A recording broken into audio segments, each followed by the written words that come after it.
Okay, so welcome to the second instalment of the Medicine Man podcast. I'm pleased to welcome into the studio Liam Simonson.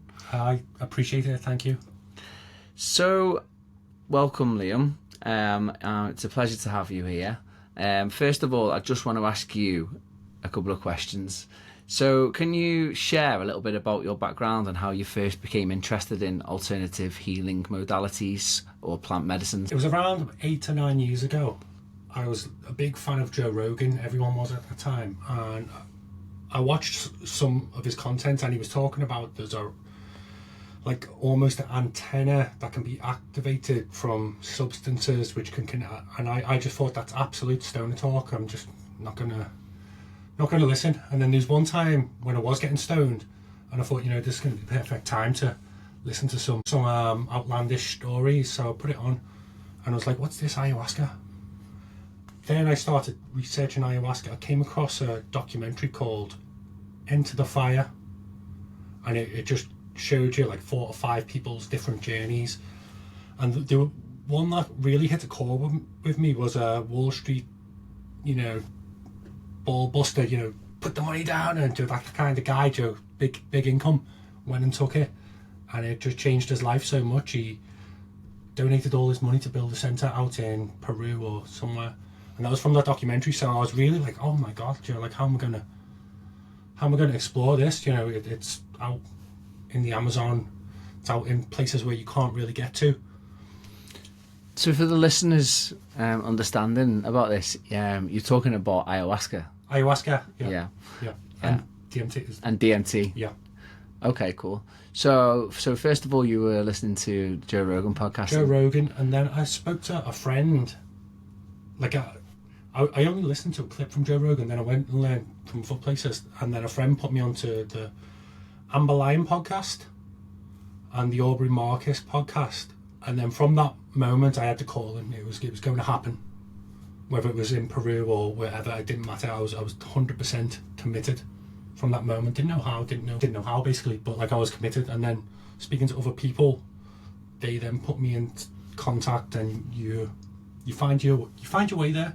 Yeah, it kind of calls you. Some people say I would say it was a calling. Yeah. Quite a lot of people say that the medicine finds you. Yeah. And would you say that was something that applies to you as well? Yeah, I would say so. Like to go from extremely skeptical to watching through documentaries, seeing people's first-hand experiences, and just thinking, it was outstanding for every single person. It's unanimous reviews that changed people's lives that were in ruts, and click the fingers, they're out of it, and it's their own words. So I knew I definitely wanted the psychedelic journey and experience. I knew it kind of needed it at the time as well. So would you say that it was more of a necessity for your healing journey, or more just for spiritual exploration? Healing. I was in a rut. I'll just give you a little bit of a backdrop. I was working as a lifeguard in Chester, and the ceiling collapsed, and I was the most experienced staff. I knew every job, so everyone was getting laid off, and then eventually it was just me on my own making up jobs while this place was closed. I really struggled with life. I just moved into my own house, and you're furnishing it, and I was in a rut where I couldn't manage my money for a month. I'd have to borrow, and I'd have to go out and drink to get through a month. I weren't strong enough just to be okay. Out of money now, let's wait till payday, start again. I would have to.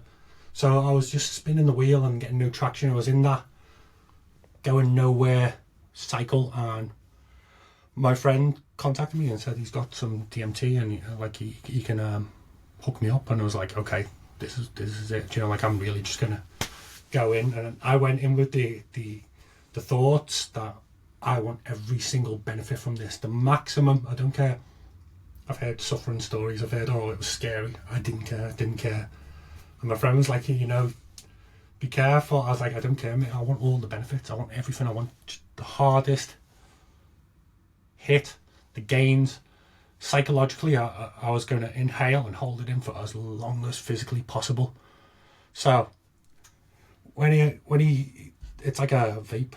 It's like a vape. I'll best describe it as. When I'm inhaling, in my mind, I'm biggest biggest breath, hold it in.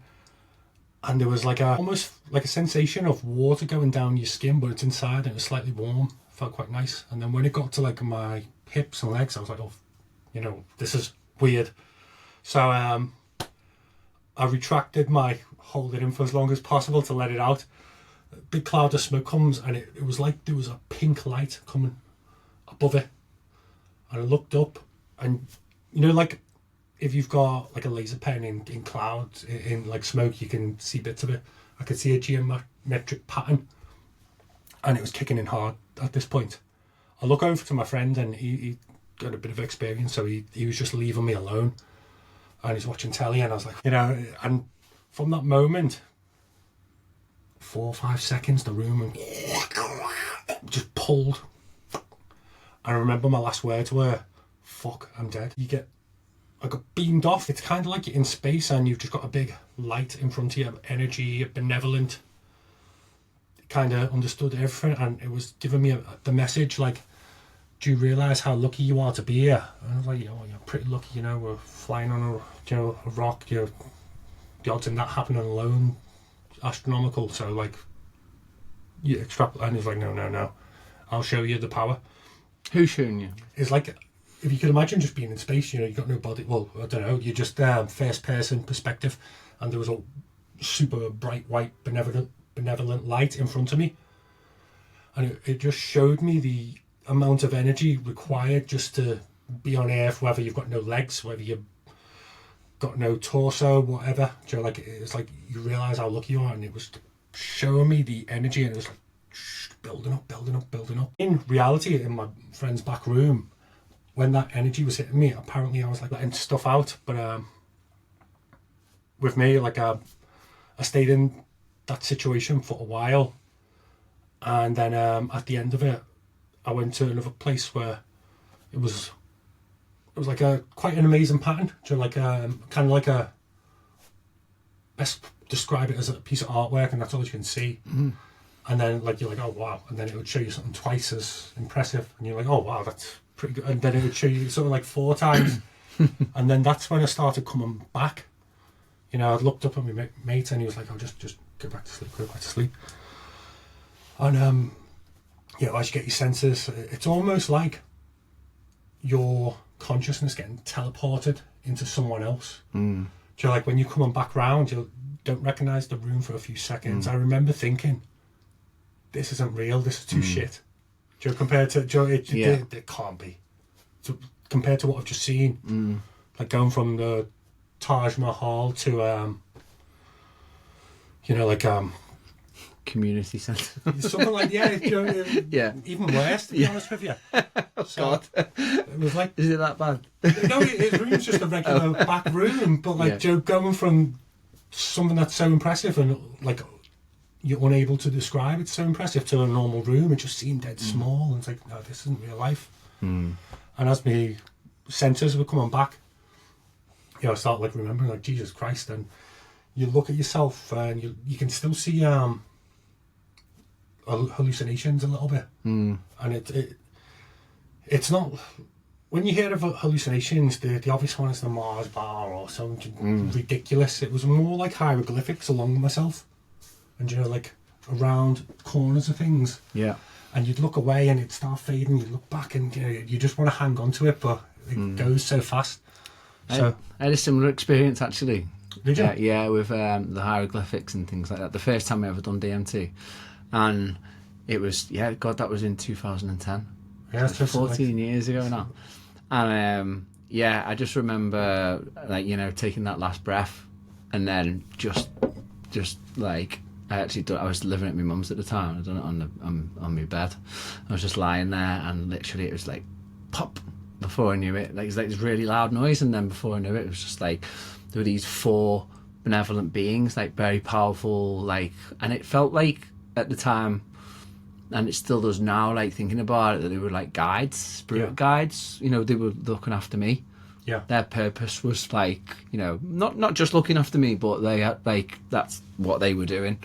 And that was quite evident, and like, and they all came into me, and they were like, telling me to believe in myself, and that was the first time I'd had very profound spiritual experience before. Like that's what really set me off on my journey. But would you say going into that one, your mindset and your intention was more determined to get that, or more determined for advice or guidance than previous times? I'd say it was similar to your quite Going in resonated. like, I need everything. Yeah, it was like I just knew I needed to do it. There was no doubt about it whatsoever. Like I like I said, you know, I'd heard it on the podcast, or I'd heard it. I don't even know if it was the podcast then, but I'd heard it in being spoken about, and I just knew I needed to do it. Yeah, there was no question about it, and as soon as I had that experience, I knew that that's what I needed to have. But I can definitely relate to that sort of, like, you know, I'm dead. Yeah. Oh, there was 100% that moment of feeling like I'm dead. It's not like any other intoxication. You, like with psychedelics, when people say like you jumped off. Thought you could fly. I just don't believe. I don't buy it. I don't buy it. It never happened, because every time this is my own experience. Every time I've ever done it, it's been my own mind narrating what's going on. You know, like I've not been like, oh my god, I'm losing my balance or something. Yeah. But like even when you go to space, it's still you perfectly got your thoughts, and you're a bit taken back, and you've almost got like, oh, this is how life is now, you know, like, you forget about what's just happened. Yeah. I had like this like familiarity around that place. Okay. Like when I was there, even though it was like completely alien. Yeah. There was something that was familiar about it. Did you get that, or did it seem like completely strange? Like it was almost like you teleported my brain out and then back in. You know, like I didn't get oh, I've been here before, or this. I felt very comfortable and settled quickly. You know, just like, oh, forgot about that life. You know, I'm just here now. That's what it felt like. It didn't. I wouldn't say like like other kinds of alternate states of consciousness. So like it's not like that. You've very much got your thoughts and your perspective and line of thinking. I think. Yeah. So yeah, I completely I find that with DMT as well and ayahuasca, that you're still quite present with your own thoughts. The only other medicine that I've come across that I found that I didn't have that thoughts was buffo. I don't know if you've had any experience with that. Yeah, it's the toad, Sonoran desert toad, that produces 5-MeO DMT and bufotenine. Which is thought to be a much more powerful experience. But to be honest, I think it is much more powerful. It creates that sort of like disillusion of self into the everything. But at the same time, a lot less visual as the you know, traditional DMT. I say traditional NN-DMT for those of you that might not know what traditional DMT is. NN-DMT is the actual scientific name of the DMT that we're talking about. So it was. So how long ago was it that you'd taken this was like DMT then? 2006, 9 years ago. 8-9 years ago. 8-9 years ago. And then, so what was that like your first spiritual experience? Yeah, very first time. Like when I told my family and stuff, they were like, "Oh, that's mental," and like my family are riddled with anxiety and stuff like that. And I was like, "Oh, it could help," and they're like, "Oh no," like so they really didn't know how to communicate to me about it. I would say for a good while after, I was like euphorically happy just with life. So you looked at everything differently. You know, you would appreciate, I don't know, like an insect, a butterfly, a ladybird. You would appreciate it and stuff. And you know, there was a time I was in my cousin's and she was like, "Have you had it today, Joe?" As if it's like something that you could take all the time. Because I was so happy, Joe, like I could almost cry. And I'm like not like a crying person, and I'm not like a whoo, I'm happy kind of person. You know, I'm quite like level all the way. So like to be at that like wavelength to where like life's so beautiful, you brings a tear to your eye. Like for me as well, was pretty powerful.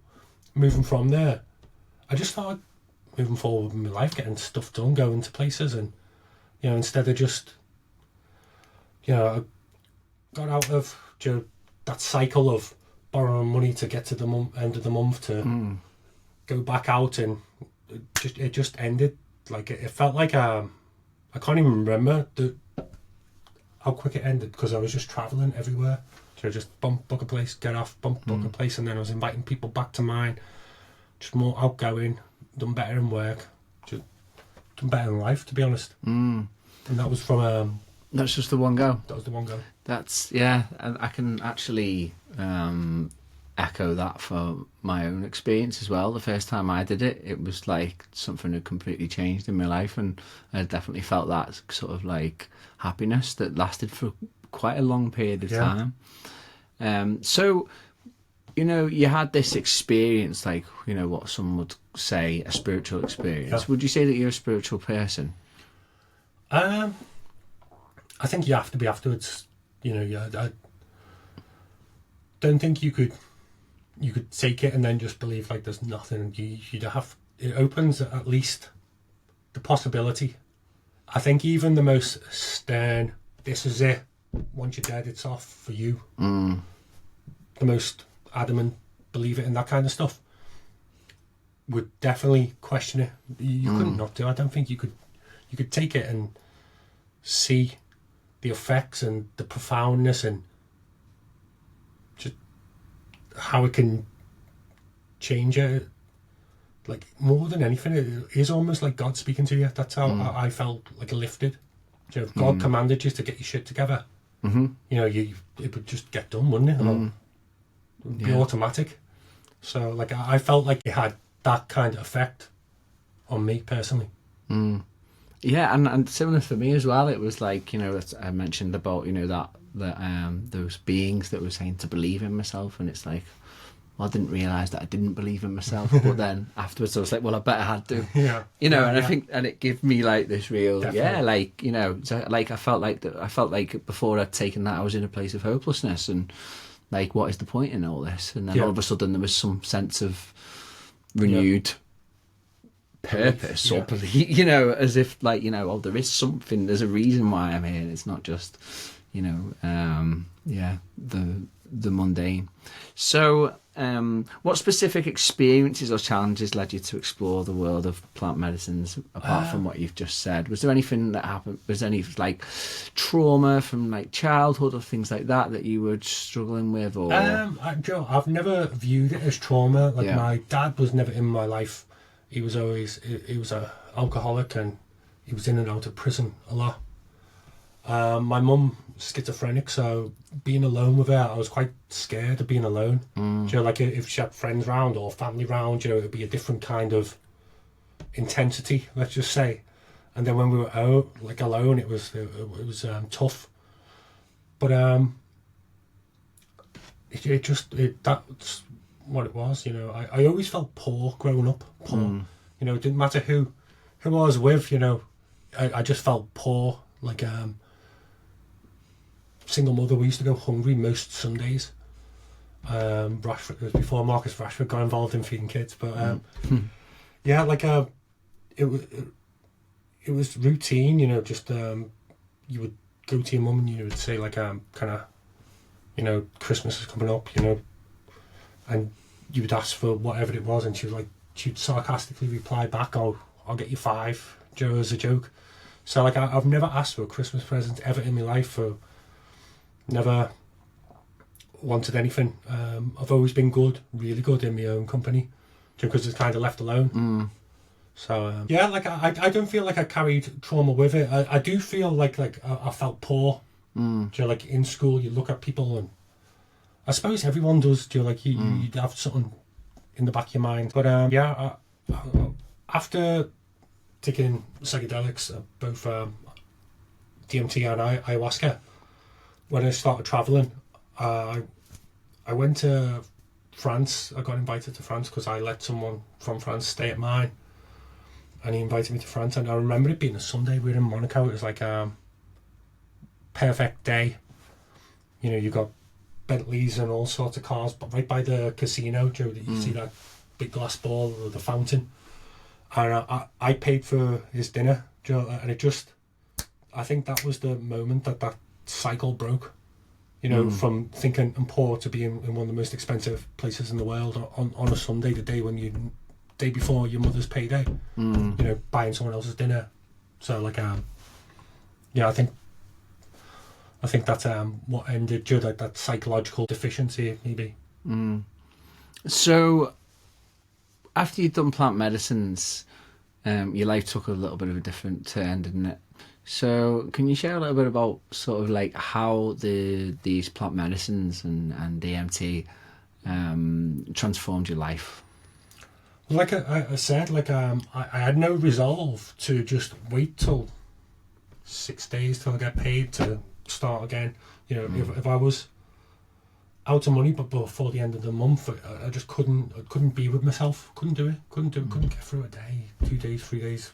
I'd have to invite friends round to my house, borrow money to buy booze. I'd need to do something. I just couldn't just be comfortable in my own skin. So I'd say that's one of the biggest things. Like, all right, payday's that day. You're going to buy flights.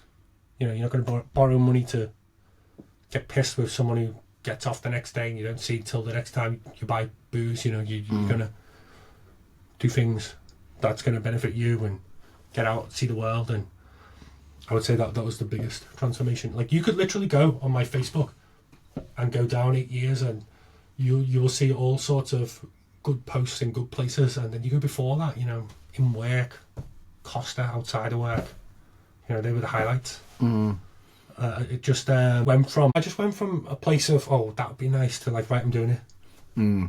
I would say that was that. Not feeling poor. So you're taking the reins now then, so... I'm just trying to cancel that now. Is it mine? I think I've got a phone call, but there it is. I think it's mine, yeah. Okay. It's alright. We'll just add. Oh, anyway. Do not disturb as well. Alright. So, 1, 2, 3.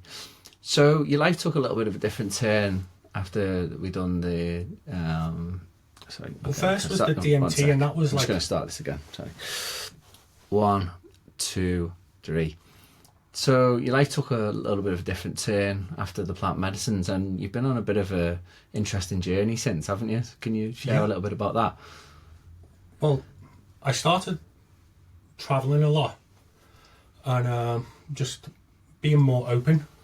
I would invite... I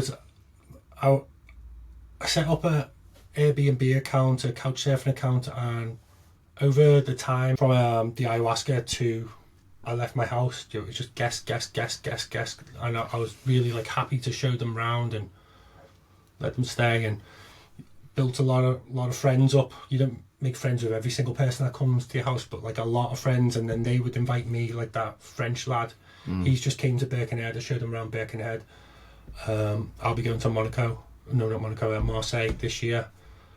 And I've just built up a lot of people like that, so it seems like I've got an expensive lifestyle and I'm travelling a lot, but I will just check Skyscanner flights, £50 return to wherever, and I'll text someone I know, say like, oh, what are you up to?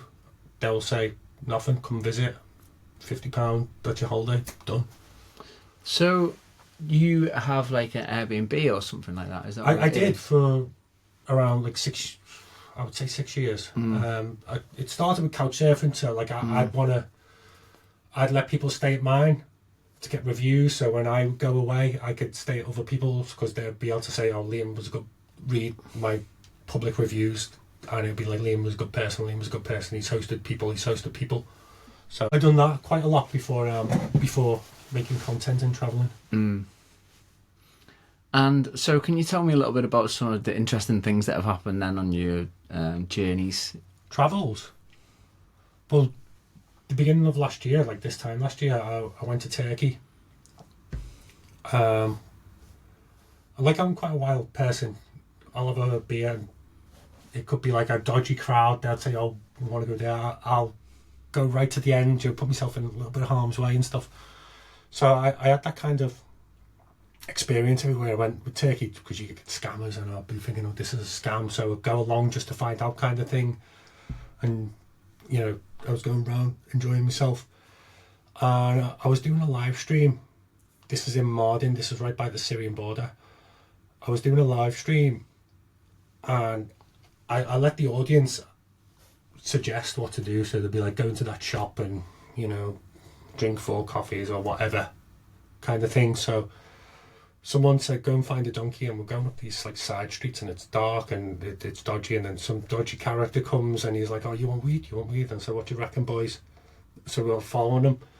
I got spiked during that, and this is all on the live stream. Like, the camera's there just filming me, and I'm just like, oh, just get it together, just try and hold it together.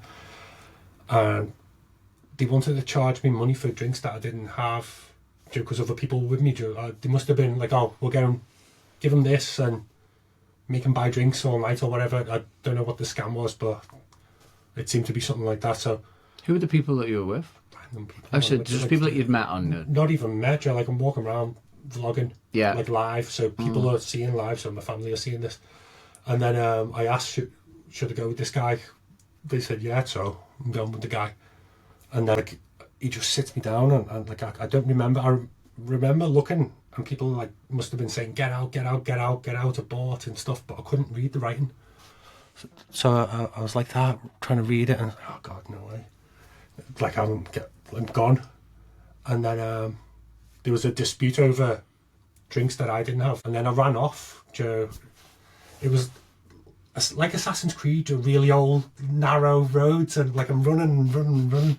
That there's an abandoned building, so I go in the garden of the abandoned building, and it's just pitch black, but they're shouting like, hey, la, and I can hear them, so I'm like really quiet, like my senses are coming back to me, and my phone was in my pocket, so that was still streaming, but like people could just hear, and it was total darkness for like the last 5-6 minutes. And then I ended up getting into the building and going up to the roof and then down another roof.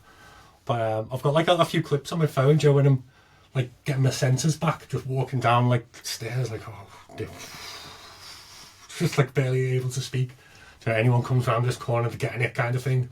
So what was it that they spiked you with? I don't know. It was like a green tea.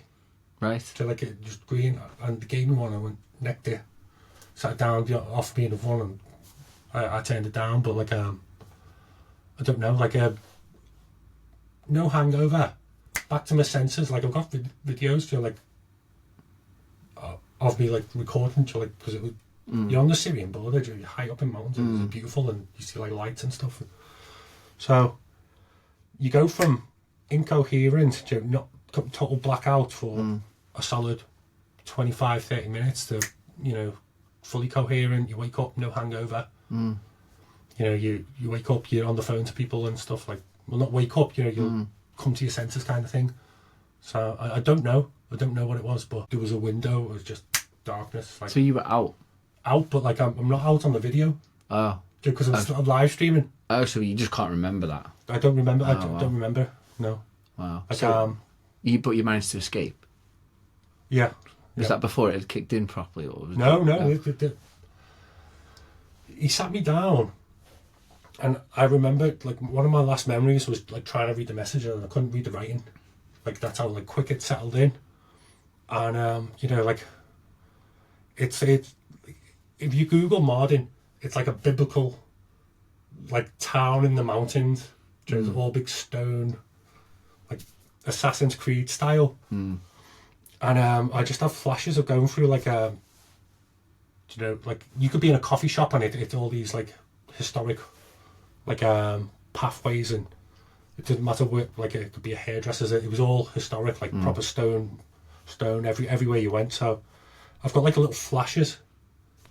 We went outside and they were asking for me. I was like, I'm nothing. I don't really remember this. And then as they're kicking off, I was like, right, I'm gonna run. And like I'm running downstairs, but like I'm falling and stuff, and like I must have been just coming through now. I remember when it was total darkness and they were shouting like that. That was when my memory starts coming back. And then when I climbed up to the roof, People, because my family and friends were all watching this, you know, like at home, like, oh my god, what are we going to do? He's like literally on the Syrian border, and he's got people chasing him, and he's in a hell of a state. So Wow. they were all like terrified. You're like, I had friends that hadn't spoke to each other for years. They're like messaging each other like, what are we going to do? What's nothing we can do? So yeah, I just escaped, climbed on a roof, and when I was on the roof I could hear a nightclub, so I knew like I'm by people and stuff now, so just gotta not get caught in this like little window, even if I just wait on the roof and wait it out for a little bit, and then get home and then on to the next town. Was it a tourist place that you were where you were at, or was it? What was it that made you want to go there? I was on my way to a place called Batman. Batman. There's a town called Batman, and like I wanted to go kind of around Turkey, and I was heading from Gaziantep to Batman, and it was like the longest bus ride ever. Someone heard me speaking English, and then they said, "Do you want to come and stay on the family farm?" And I was like, oh, "All right, then I'll go and stay on the family farm." So we stayed on the farm for a night with his family. Like that was an experience in itself, because Someone that you just met on a bus. Just met on the bus. And he didn't even tell his family that I was coming, so like I was like the first like white guest to just rolling up. They were like, the way they had the rooms, it was like thin cushions against the wall, and then a thin cushion on the floor, and it was just all the way around. And then they had like a heater and a TV on the wall, and everyone just sat down, and you know, it was really like interesting. So would you say you're a bit of a hitchhiker? I've hitchhiked a little bit. Like I've got no problem. Like if you're going to make content and experience things, and you know you okay with taking risks. If someone says you come to the farm, you go to the farm. There's no problem with it. Yeah.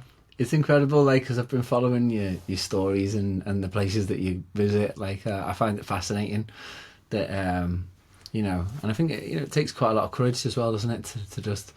I mean, for most people, I would think. Yeah, well, like I don't know. I think the thought of it's a lot worse than what it is. Mm. You know, as long as you got your passport, your money, and your phone, you like, it can never get like too bad. I don't think. Mm. You know, you've always got a way to contact someone. Your passport, like, from a lot of places to get back home at £50 or something. Mm. You know, I think once if you got them three things, you're going to be like, you got a bit of peace of mind. If you take one of them away, you know, like that's when I don't think I'd be so brave. But you went. Did you go to Syria, or where was it that you went to after you went to Turkey? After you were at this place in Turkey, then? Well, the problem was it got really, really cold. You're like, the further east you get in Turkey, it gets right to the very end. Van, it goes to like -30, and I was like at the -6 range, and I travelled light just with one bag, and I was like, you know, this is getting hard now. And after being lynched and stuff, or like chased and whatnot, I was at a point where you're like, I'm not going to top it. There's nothing that's going to top that for experience. You know, I've got like some of the best stories ever. No, like being chased and filmed it and whatnot. So I thought I'll head back, but I'll go to Mersin or Gaziantep on the way back. And the next day I went to Mersin, and I thought, you know, like Mersin, where I was staying, was like so rough. It was unbelievably rough. So I'm in this hotel, and I thought, you know what, you know, last day, getting on here, and I'm just going to go out and do another live vlog. You know, even though like I was in like a rough area where like things could happen. So I go out and like I kind of try to like do my best to stick to the safest parts, you know, like high streets and stuff. And I go to like a restaurant where like there's a family run one, and they loved it when I came. So I went there and I was talking to people, and then there was a power out. And then that was the day of the earthquake. So there was a power out. I was like, all right, I'll go home. No. Went to bed, didn't charge my phone because there was no power. And got woken up. So like I had a few cans on the TV, like all you heard was the cans just ting, ting, ting, ting hitting the floor. The room was shaking. And all I could hear was banging, like banging on the doors. flip-flops for them, but I didn't identify the sound straight away. My first reaction was like, I've not locked my hotel room door and we're getting attacked. Do you know, like I thought there was like a grenade or something. Do you know, it was that room was shaking that much, and like there was panic. You could hear the commotion, and then once I realised it was an earthquake and we're not like getting raided, I was like a little bit of relief. And then like I thought I'll just get to bed. You know, like the Bayan Hotel really held up because it weren't the best hotel. It was the one when you saw me in the World Globe. I was doing that picture, and I was like, oh, you know, just sleep through it. And I was like, is this going to crack or anything? And I thought to myself, yeah, I don't want the old guys having to run back up the stairs to get me when I'm just being lazy. So I went back down. It kind of stopped, waited for a little bit, and then just went back to bed. And you know, like, it picked back up a little bit, and you didn't know whether it was going to go on a roll or anything. But I had no idea that it was like one of the powerfulest earthquakes like ever. Like the last one in that area, it was on 3 tectonic plates, was like 100 years ago before it was like to that kind of level. And then like I wake up, I'm like message because everyone had saw the news, like Turkey, are you okay, you okay, you okay? Went downstairs and I saw on the news the destruction. I was like, oh my god. And like people were texting me, oh, it's up to 1,000 dead. I was like, it's going to be a lot more than 1,000, you know, like there's apartments probably similar to size to this whole place. That's how much like a family apartment is. And then you would see shoes, 20 pairs outside, you know, like big families. And these apartments went like 2 stories underground. So if you imagine kicked off at 4 a.m. when everyone's asleep and you've got 2 floors on the ground, you only see like the 6 or 8 floors on the telly, but underneath there was another 2. Wow. So like soon, and I'd stayed in these apartments, so as soon as I saw like the destruction, I was like, it's going to be a lot more than 4 or 5, whatever it was up to. And friends were texting back at 6. It was like, it's going to be a lot more. So that could have been you. Yeah, it could, yeah. Like, So I don't like think like that though. Yeah, but I mean, what was, you know, you were there in the thick of it all when the earthquake took place, and you know, fortunately, the hotel that you were staying in, you know, didn't collapse, but there were others around that did, and a lot of people died, you know, in that you know crisis, that tragedy. So what was your next steps then when you discovered that there was like I told you that I was planning, like I didn't think anything was going to top the lynching, and then the next day was the earthquake, like literally the next day. So like I went to the bus station. When I was going to the bus station, you know, like even though I was in the ghetto, you know, like everyone was like hi, you know, like a white person walking around, you know, hi, and I was just walking past, everyone was down, it was silent, there was no taxis, and I was just walking to the bus depot. It was quite far, and some guy picked me up, took me there, and I just got the first bus out. That was Ankara, unbelievable as well at this day. The bus, I don't know why everyone was doing it. If you can imagine going through mountains and it just snowing, and in the middle, every car was going so fast. You know, this was probably the most scary thing for me. Everyone else, no one seemed bothered. So like, obviously, I weren't like panicking because everyone's calm. But it just felt like something was going to happen. You know, we were going too fast. You could feel it, like on and off ice. And then we get to a point where the traffic stopped. Only a van tipped, like a lorry tipped, and took hours to get the police, because don't forget, all the police are going to the earthquake zone. So I'm heading out, and that road going that way is just empty, and it's just full of, you know, like sirens and, you know, like any kind of government vehicle. You see like a load of fire engines, then you see a load of police cars, then you see a load of like pickup trucks, you know, just anything with a light on, just heading back into it. And then we were stranded on the motorway for about 2 hours.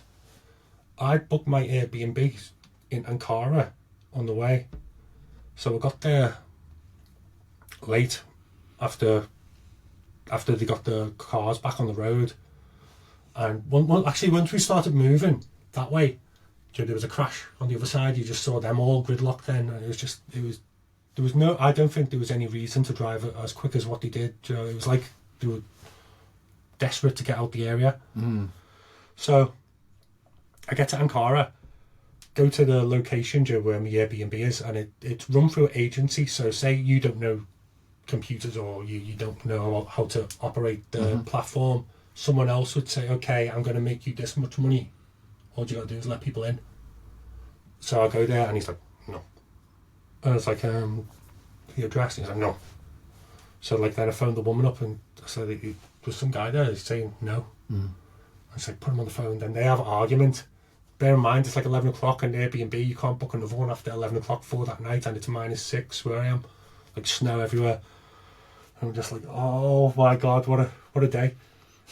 What a day. And then she's like, oh, sorry about that. You can get another bus, 50 minutes. I was like, do you know what? I'll just get a hotel and just claim a refund. It's no problem. You know, like you've obviously not done it on purpose. This guy's done it for whatever reason. And then I had to just find a hotel, but like that was a while, 24 hours. It was all more or less calm after that though. Well, that's quite a journey, isn't it? I mean, because I remember that you put out a GoFundMe or something for the, to raise money for food and things. Yeah. So you spent a bit of time then going back, like trying to help people. Yeah. When I was in Ankara, a friend who's like quite well connected was like connected with a charity called Tough Earth, and I spoke to like a director or something of the charity, Dr. Schwam. It rings a bell. Yeah, I know who it is. Oh, do you? Yeah. Oh, yeah. Well, that guy. So I spoke to him, and they were thinking about like sending me money. This was I was like thinking Istanbul, bit of party, go home at this point. You know, it's unfortunate what's happened. And he was like, to the charity, if we could send some money out to you, and then you could feed people. And then it was really waiting for the trustees of the company, and you know, it's taken so long. So I was like, you know, like, I've got like a bit of crypto, I've got a bit of money. I'll just go back and start feeding people. So I went back to Mersin, then a place called Ufra, which was right by the on the Google GPS. It was the closest place to the actual earthquake. And when I got there late at night, and I tried to get a hotel. All the hotels were closed. I don't know if every hotel was closed, but like 1, 2, and 3, like in a row at 11 o'clock was closed. So I went to Airbnb, and there was one apartment. I was like, can I book it? And he was like, oh, there's no gas, there's no electricity, there's no heating, because they switched it all off with the earthquake because they were on fires and whatnot. I was like, it's going to have to do, you know, like it was a rough area where I was. So he let me stay at his, and he let me actually stay for free for quite a while, Joe, because he was watching me make the sandwiches and take them out. Every morning you would go out and another shop had been looted. Joe, like everyone was just evacuating the area. So like I was in this high rise, like business bottom floor, and then 5 floors up. So like it was really the 7th floor. And every day there's more cracks in the wall. You know, like I've got like little videos of me walking around like, oh, has that got worse? Couldn't tell. You know, like stressing out and whatnot. But yeah, it was hard to even buy bread. You know, you go to their equivalent of a co-op, or do like a bit bigger, like a Tesco Express, and you go to the bread and it'd be like 4 loaves for everyone. So then you go to the other one, it'd be like 2. So I was like building them up, making the sandwiches and dropping them off. The way I was doing it as well, I don't think I was strictly allowed to. You know, they had like a police officer guarding the place, and I'd just get out, I'd have my camera, like, right, I'm going to go in, I'm going to drop this bag off, and you know, I'd see a tent open and just put it in and not speak to anyone and whatnot like that. That's how I drop off the food. Wow. Well, that's it's a very interesting story about you being there. Like I was following you on your I remember Instagram. You actually donated when I was on the way back in. Like that journey back to Mersin. I remember. I appreciate it. Yeah. So, do you have any other interesting stories about your journeys then? So you've been to Turkey. Where else have you been on your travels? Mexico, I really love Mexico. Like, going there for me was like, I don't know, like Liverpool without health and safety, just bearing down on you the way it is now. You'd be in the streets, and instead of like scaffolding, there'd be just a guy holding a rope, and there'd be a guy like 8 floors up cleaning windows and stuff. And he's like, oh my God. And the people are just like so laid back. It's not as you'd think, you know, like everyone's hardened and stuff, you know, like a lot of people, they would see English and they'd want to come over and speak to you about just that conversation about football or music, and they'd really appreciate speaking to you. I would, you know, if I saw like a pickup truck, I'd be like, oh, can I jump in the back? And jump in the back, and I'd jump in the back. And they'd be like, where are you going? And I'd be like, I'm trying to head to the beach or something, but I'm going to stop off for a drink on the way, and they'd take me like to the drink and stuff, you know. I really enjoyed it. I stayed with people that I met from Airbnb in Monterey, that's up at the north. And they were like, what are you going to do tomorrow? And I was like, yeah, I don't know, go to work with you if you want me to. And then like when I went to her job, they were all lovely. I just sat in the office, and they really struggled with translations, like it's raining cats and dogs. So they were like, oh, got a question for you. And they were asking me, what does raining cats and dogs mean? What does this mean? What does that mean? And it was all, you know, just general sayings that we say. And I was just answering them all for them. It was like, you know, like, felt really clever. You know, just, oh, and they were like, oh, that makes sense now. That makes sense. You know, just going through. Because they had a list, because they dealt with Americans. And the Americans would always say sayings, and everything they didn't understand, they would just write it down. And when I turned up to work, I don't know what they thought, but they were dead nice with it, and, you know, like I helped them out. So when I travel, I like to get stuck in. I couldn't go on, I could do it, but like I couldn't enjoy going on holidays, sitting in a hotel, going to the pool, and then, you know, it's 3 o'clock, let's go and get our all-inclusive deal. I couldn't do it. I'd just rather be at home, to be honest. So what is it that inspires you to travel on your own then? Like what is it about that? I wouldn't like to put people through things that could go wrong. I did take my ex-fiance from Mexico around Europe, and we got to Brussels. I've got family in Brussels, so like I was okay, you know, we'd go to Brussels. We weren't planning on going there, but you know, we were in Frankfurt, and I'd never been there. Everyone was telling me it's just more of a business city, there's nothing interesting there. And she was like, oh, we need a plan. And I was like, we'll go to Brussels, because I know, you know, like you can see all the things in one and a half, 2 days, and family there. I know it's nice. I know she'd like it. So we went to Brussels. She was annoyed because I was drinking whiskey, like £5 a bottle from Lidl, you know, like $5.99 or something. Had to buy it. My phone at the time didn't charge. Normally, it could only use a wireless charger.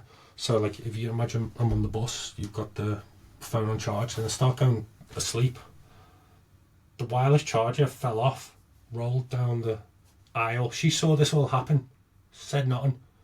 We get to Brussels anyway. My phone's dead, so we can't go to the Airbnb. Where the bus drops you off in Brussels, it's like close to a red light district. You know, people get robbed, and it was a bit rough. But we're walking through, and then she's like really struggling. I've not got my phone. It's like, all right, well, it's a bit of a walk, but we'll walk to my auntie's. You know, I know exactly the way. You know, you've got to walk up this hill and go over.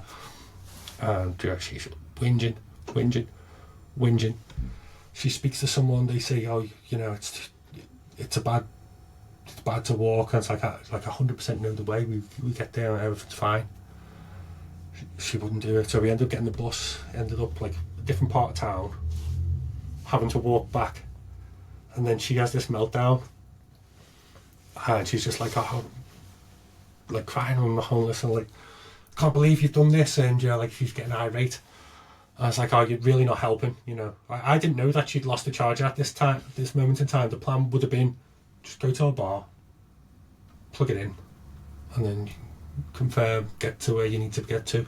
It would have been no issue, but I couldn't charge my phone, so I was it was one of them things that you definitely need, your phone, passport and wallet, like, it was gone.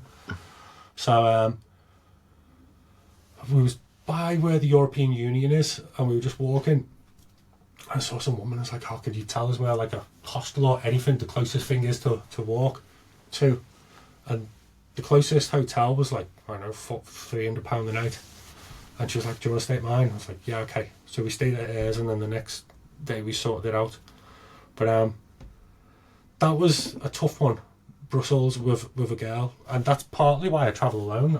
You know, worst comes to worst, I just sober up in the streets. And, you know, had I lost my charger, or in fact, I'd just learn from it, and I'd never travel in that kind of situation again. Like, I'd always have backups. I always take an extra phone now. So, yeah, I prefer to travel alone. Just, you're in control of things. Anything goes wrong, it's on you. There's no one to whinge you. You're not upsetting anyone else. They're not going to get scared. They're not. There's no issues by yourself. That's how I see it. So where was the most dangerous place that you travelled on your journeys? Paris. Really? Paris, yeah, still. It's interesting. I've heard a few people say that. Like, I remember when there was a Liverpool football game on. I think it was a couple of years ago now. A lot of people that I know were saying that it was unbelievable, like, terrifying. And that's like, you know, like Scousers, like, that are like, you know, you used to go in abroad to football games, and they're used to the person. They said it was terrifying. Yeah. Like, and there was a lot of, you know, bad things that happened to people getting robbed, and, you know, got set up by the security guards and all that. And Jesus Christ, like, it's So can you share a little bit about Paris then? Yeah, like I'll just go through a story. Like, Thierry, when Sky Sports, yeah, we're talking about the Champions League going to be in Paris. Thierry Henry went, it's not Paris. It's not Paris. In that area, it's like an immigrant area. You know, it's like really rough. Like, my friend was showing me around it and told me about that clip, and he said, like, when you walk around here, you know, like this just, you know, it wouldn't be considered Paris. So that was that area that the football game was in. For me, I was staying, if you can imagine Paris and you've got, like, say, a ring road, I was staying over on the east side, Montreux. When I came up the subway, because you subway and then you come and see the place, I was like, oh my god, this is how I'd imagine Uganda. There's trash everywhere. It just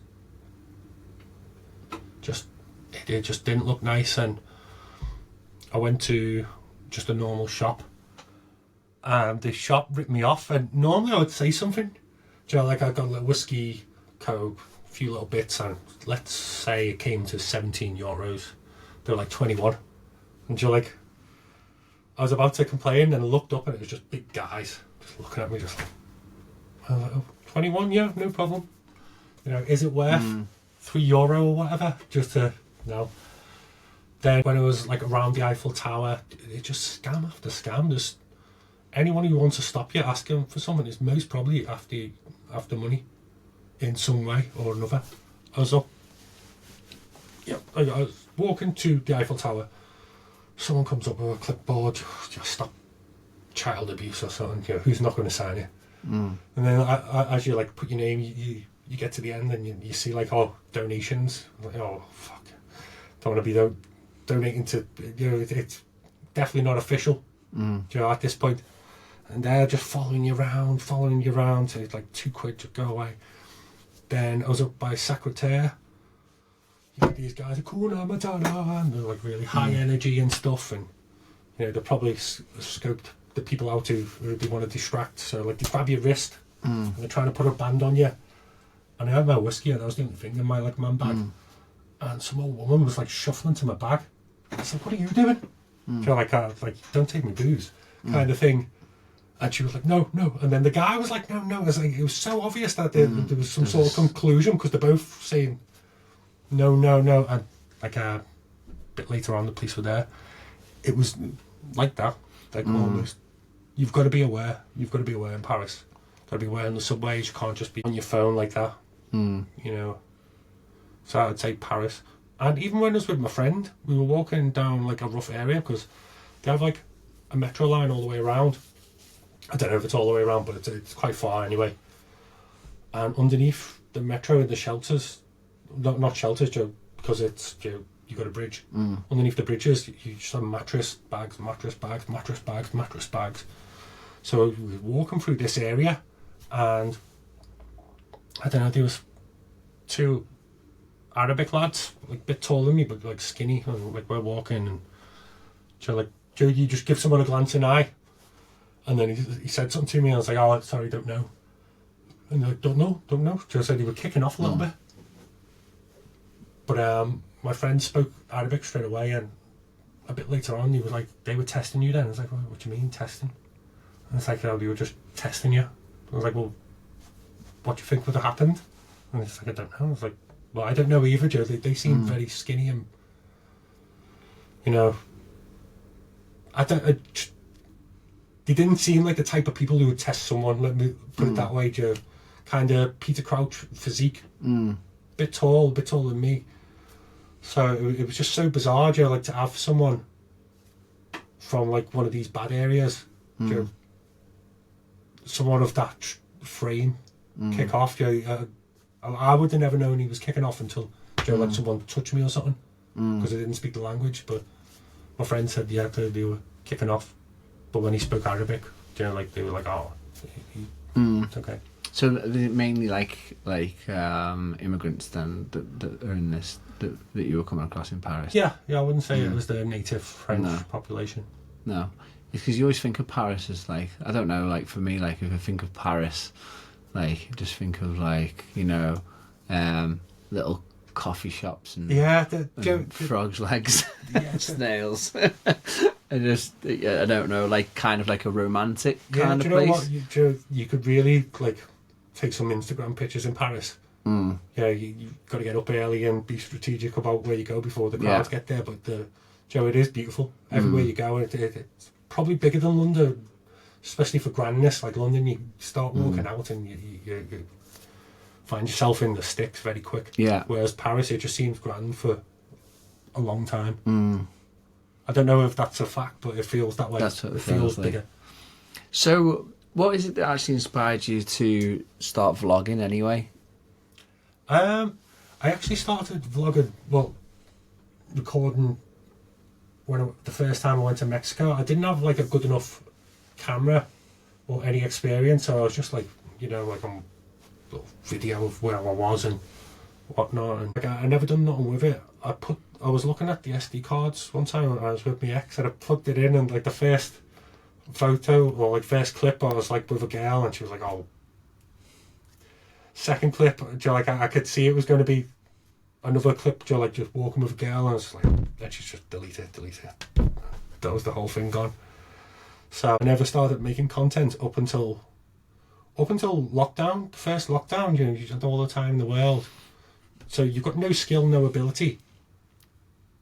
But all the time in the world, so I ordered the camera and like a laptop, and I just started practicing, and not even practice, like I go through, try and figure out the settings of the camera, because they have like different settings, and figure out the procedures of the platforms to load it up, and then edit, and then put clips together with music, and then get the timing better, and just improve, and that's what I've done.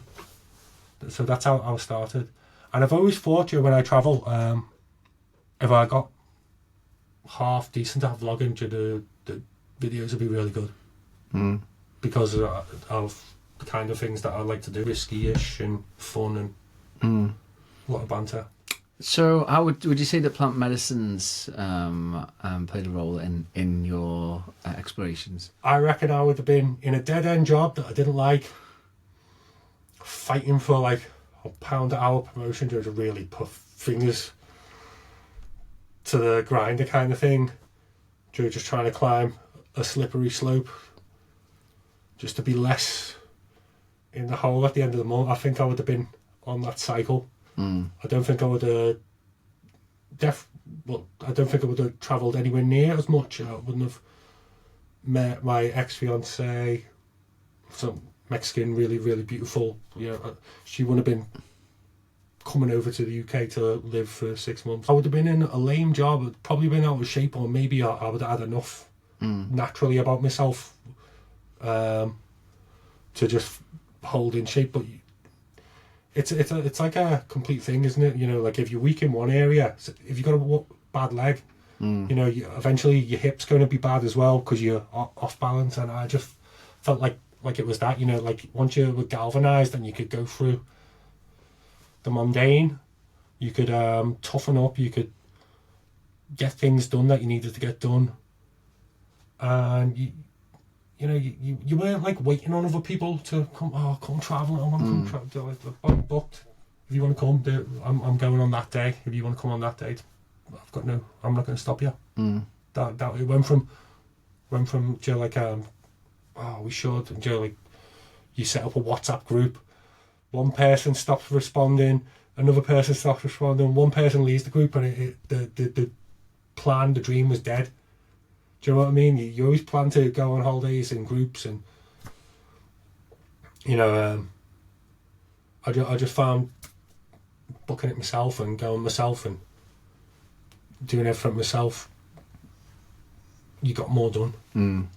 Like I've got no problem going on trips with people. I've done it a bit, but I prefer myself. One, because if you get in trouble or something, you know, you're not bringing anyone. If you completely mess up and you go to a place and there's no hotels or something, you know, like I know I could tough it out a night anywhere. Like, but if you've got someone with you who can't quite tough it out a night, you know, I wouldn't want to put them through that. So back to when we were talking about your first DMT experience and how you kind of felt like a sense. We talked about you know, a sense of purpose. How what would you say that your purpose is in this lifetime? I would say to help people ultimately.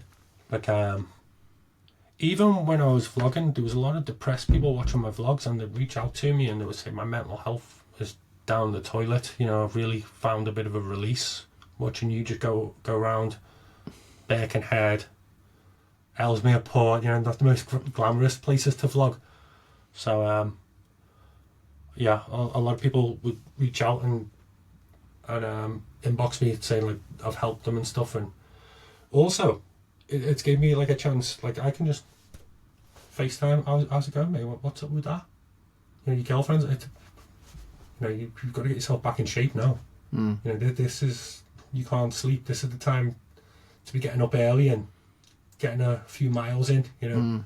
Turn it around now. Let's start turning it around. Don't worry about that. So I'd literally call people because they would see me on telly and they'd look up to me a little bit. Yeah. So when you got a video call, you know, I could see the difference in them.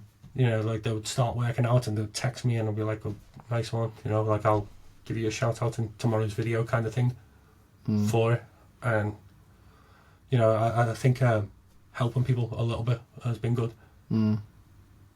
Also, like when I go to a pub, a local business, you know, there's a lot of people who I've never been there. I've always passed it. I'll pop in. So I think helping local companies as well, because also a lot of companies, independent traders, they're awful on social media. They really are, or they don't use it at all. And then there's a few levels. There's someone who's like really bad, and then there's the company owner who's got like an iPhone 13, which naturally take quite nice photos. The colours are quite nice to begin with. Nice blurry background. It's a good camera for beginners. So you'll have companies with like just nice pictures, and you know they're singing to the choir. They've got to do like a few things different. So yeah, I look at companies and it would be too much time to individually say, right, I'm going to run your socials or help you with your socials per customer. But I was thinking of maybe perhaps making like a directory, like an Instagram, and putting cool videos for each company. So just doing it like off my own back. Like it's a lot of work, but I think it would help people. So how important do you think is it to have a sense of purpose in your life? I would say it obviously depends on the person, because you do get people who are just happy to float. Happy to float. They're comfortable floating.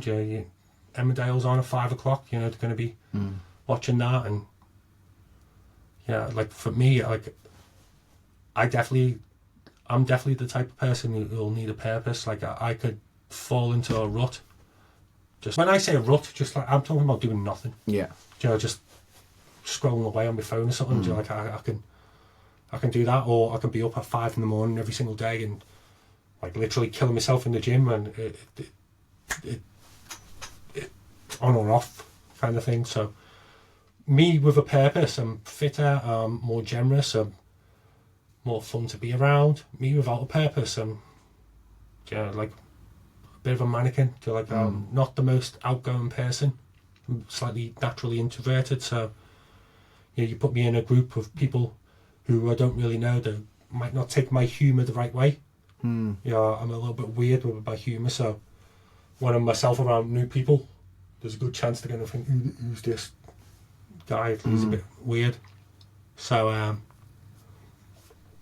I do think purpose for me, like everything falls off it. It's almost like an umbrella, and then everything sprays away, and you're able to continue how you want to continue. It also ties in like with faith, doesn't it? Like I think, because I think that faith can kind of be like, for some people can be religious, and like their faith is what keeps them going. Yeah. For some people it can be their work, or the faith that they have in what it is that they're doing. And I think that purpose is something that also like ties in with that, like in like a driving force for life, really. I would say after the DMT, like I definitely believed in God. Whether the religions are right or like perfect, I do believe that someone has gone through a similar kind of experience, and they've put their words onto paper, or like sheepskin or whatever it was back then, and it's carried on. I do think it's like they've had a profound experience. Might not have been something that they've ingested. It might have been from sitting in a cave for 3 days or something in darkness. Like you read stories that they done things like that. So who knows? But when I believe in God, 100%. Like the odds in it not in my mind is like zero. Whether they've got it, like I can't say, but like I 100% believe there's a God, there's a creator. I don't believe we're just aimlessly on mistake. Just like accidental, farted. Like there's existence. Life's too perfect. Like, it has its imperfections, but just the way that life is just it would to suggest that that's just a mistake is like I don't know. I find that quite hard to even rationalize that it's that it's a mistake. Fluke. It's crazy how like I think like scientists, every time you play it came in. Exactly. It's when you think about it, it's almost like that. Like the odds in, like even like birds being able to fly. Like why are we all fairly symmetrical? Most of us, most ecosystems and like and how how everything is here to sustains us, and for that to be a mistake, it's there's and definitely then when you take psychedelics, it is your being going and experiencing it. It's definitely not like anything else. Like if you're rotten drunk, your balance has gone. It's nothing like that. No. You're fully coherent. You've got your perfect thoughts, how you would normally think, and it's almost too comfortable. It's hard to describe. Do you believe that life goes on after death? I've always believed in ghosts. Like I would say the DMT experience, it was so profound when I thought, look, they were my last thought. My words were, F, I'm dead. You know, I really thought, you know, that's it. I'd forgotten that I'd taken the DMT. I'd forgotten what had gone there. I'd forgotten the whole day up until that point. It was just like so powerful, and just it just happens in front of you. Just whoosh, the room stretched and pop. I was like, fuck, I'm dead. Like, how did that happen almost? So do you feel the need to explore into psychedelics again, or do you feel like you kind of got the message? Do you know, I think I'm gonna do DMT again. I don't know when, but maybe look at it this year. With DMT, you know, it was a lot different. Obviously, you're in a group environment. You've got trained support and experienced support. You know, it's like a structure, and the night goes on. With DMT, I think it was more lessons than just, but my intention was different going in. Like, my intention were like every possible improvement I want. It weren't that. It was like, you know, I was definitely going there to improve and, you know, continue the journey. And I saw the effects from DMT up until that point, so I was definitely all in. Amazing.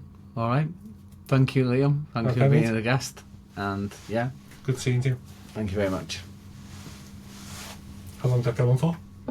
1 hour 15. Was that okay? Yeah, brilliant. Yeah, fantastic.